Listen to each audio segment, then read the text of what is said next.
protected by criminal law, he has to protect it. So unprotected information, you can obtain that, no problem. But you're not allowed to alterate them. So even if there is no protection, you're not allowed to access a web page and simply change it unless the person said you're allowed to do so. Yes, please, there's a question.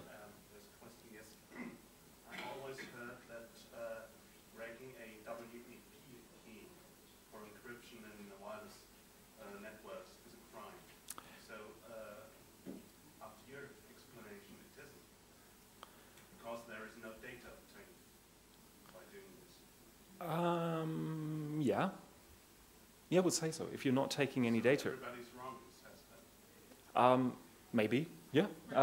No, I have to say, you mean if you're breaking into a wireless system, if you're breaking into a wireless network, which is password protected, if you're really not obtaining any information, Just using it, just surfing it. Yeah, we have a problem. If there is any financial loss for the person, I mean, if it is a 24/7 network and if there is no content or if it is not limited to a certain number of byte or megabyte that can be downloaded, I see very little chances for someone to prosecute you under this.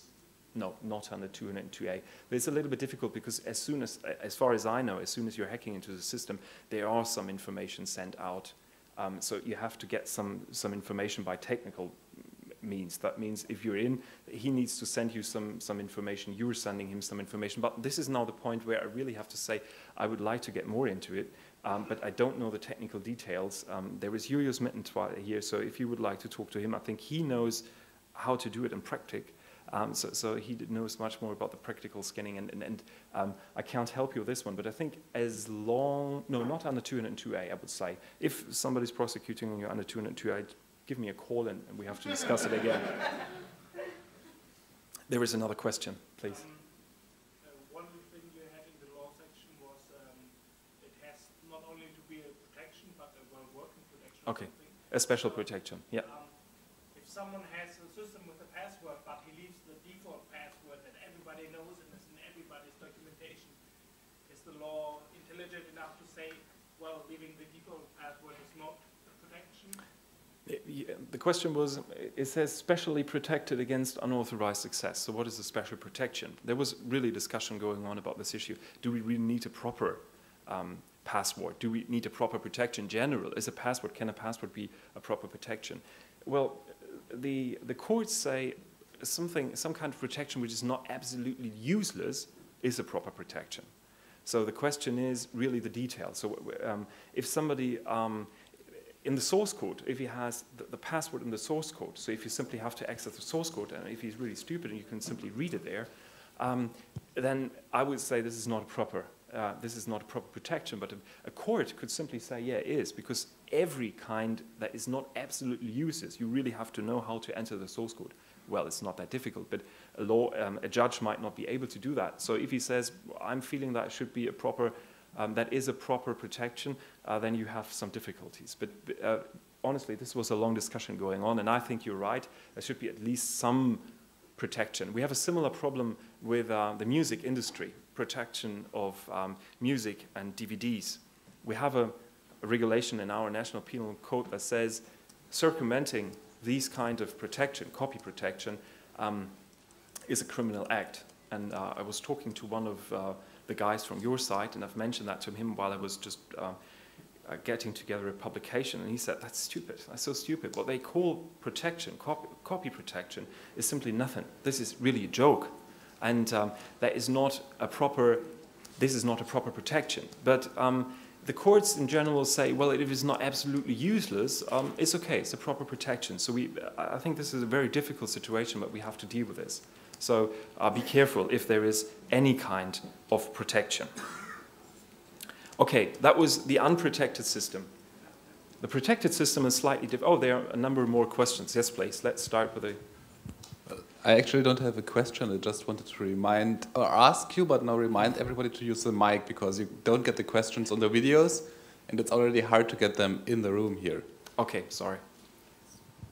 I do have a question. Yes, please.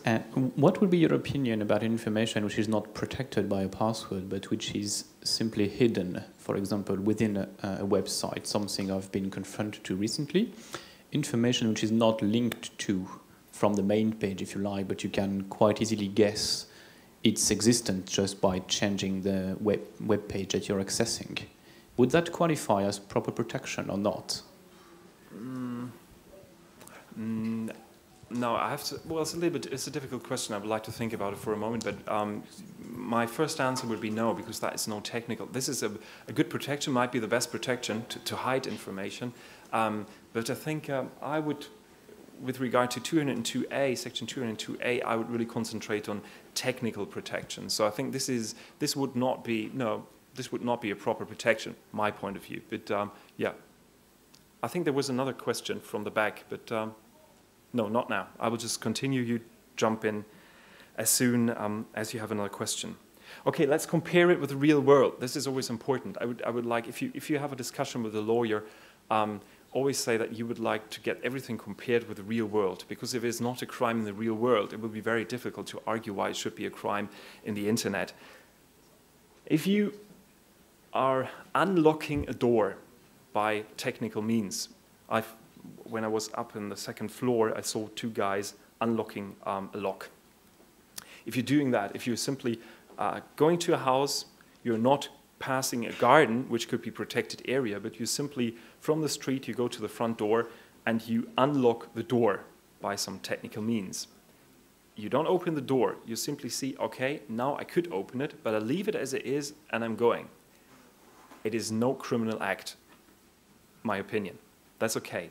As soon as you enter the room, you're committing a crime. Same if you're doing it in the internet. With a slight difference, the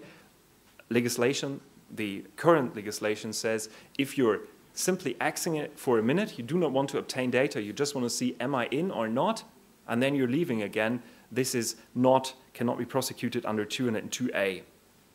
And if you're taking something out of the house, it's quite sure this is a criminal act. But there is another question. Yes, please.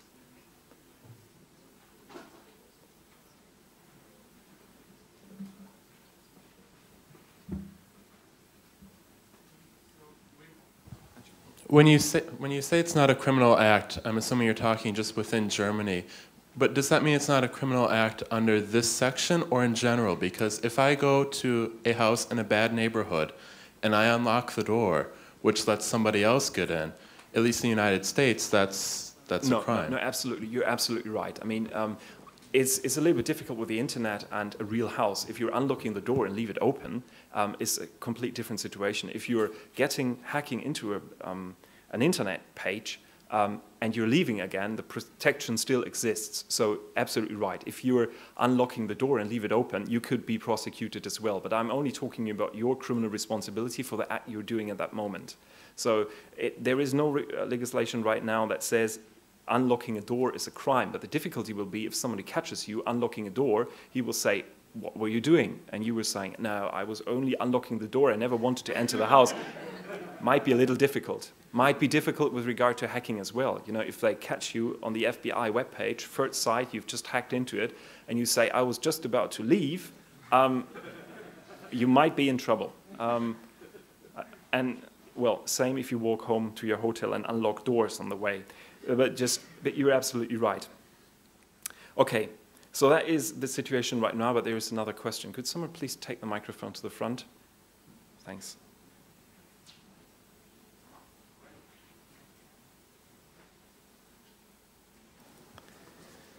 First row. Okay. It's to the right.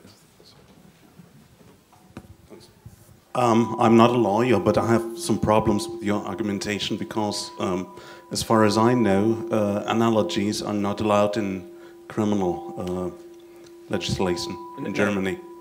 No, they're not. I think you have to turn it off. Yeah.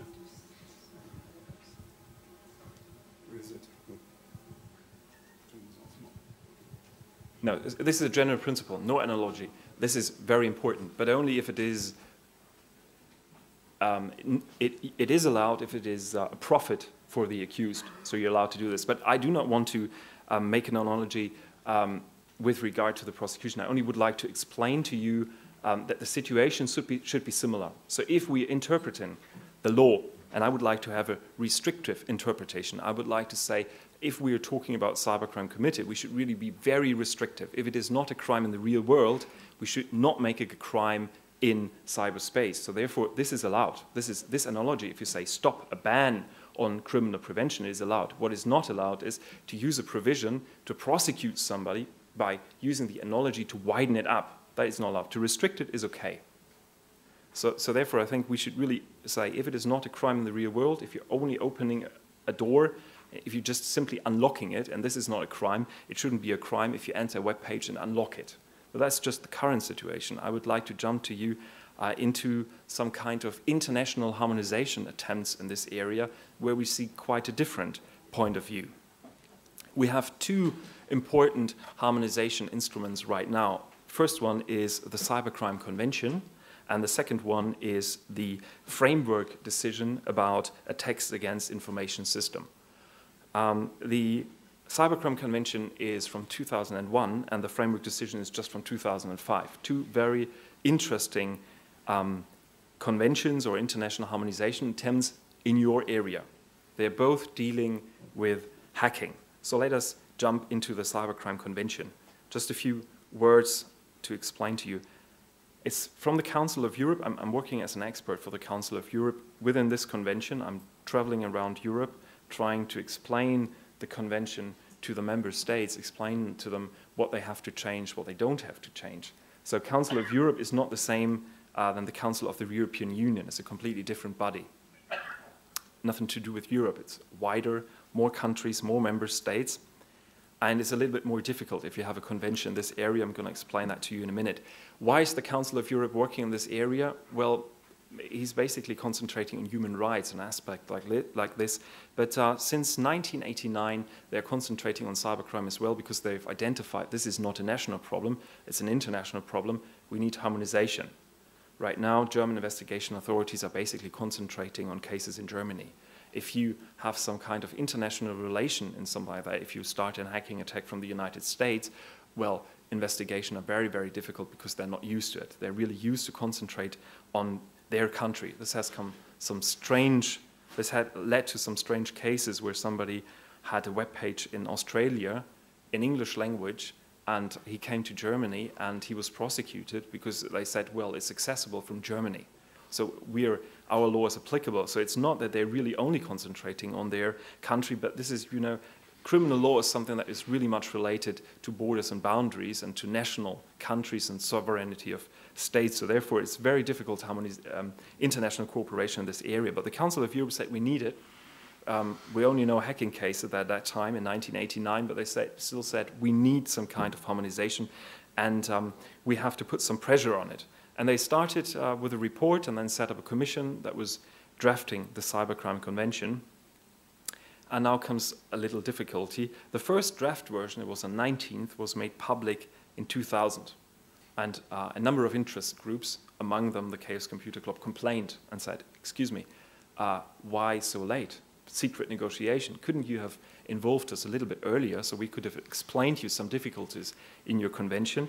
But we still can do it right now. And they made a few suggestions. And what the Council of Europe, or especially this expert group, said was, sorry, it's so difficult to negotiate it. We've agreed a certain level. We come together on that point. We cannot change it anymore. So this is really difficult. If I'm traveling around and I'm meeting with interest group, they always say, that was really stupid. That was a very bad idea to negotiate it secretly without involving those people who have knowledge about it. Therefore, I would like to discuss it with you right now. It's a little bit late, but still we have time to do it. Okay. Since 2001, it was open for signature. It contains a number of provisions. Substantive criminal law, for example, illegal access, child pornography, interference, all these things are into it. Only computer-related crimes, nothing else. As well, procedural law. And that we will not be able to talk about this in detail, but you will like this convention when it comes to procedural law because it says no data retention. Not at all. It says quick freeze procedure. That's the way we should go. And it says it's a it doesn't say it in words, but that's my interpretation. It says it's a violation of fundamental principles of human rights if we start a complete data retention of all information that are being done when you surf in the internet. So it is